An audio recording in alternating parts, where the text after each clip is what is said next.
جادو کا علاج بتائیں، علامات بھی بتائیں اور جادو کا علاج بھی۔ جادو کی جو سب سے بڑی علامت ہوتی ہے اول یعنی جس کو اطلاع دینا، جب اللہ تعالیٰ مقصود فرماتے ہیں کہ بندہ اپنا علاج کرے تو اس کے کپڑے چھجنا شروع ہو جاتے ہیں، اس کے کپڑوں کے اوپر خون کے نشانات لگتے ہیں، اس کے کپڑوں پہ پانی گرنے کے آثار ہوتے ہیں، اور جو عمومی علامات ہوتی ہیں گردن کے پیچھے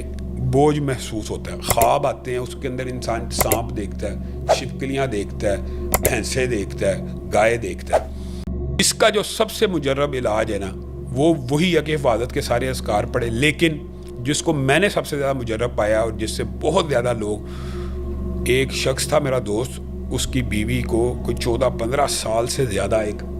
جادو کا مسئلہ تھا اور جنات تنگ کرتے تھے۔ میں نے کہا یار آپ 40 دن لا الہ الا اللہ وحدہ لا شریک لہ لہ الملک و لہ الحمد وہو علی کل شیء قدیر صبح اور شام 100 مرتبہ پڑھیں۔ یہ رسول اللہ صلی اللہ علیہ وسلم کی حدیث ہے، اصل میں اس کے 100 مرتبہ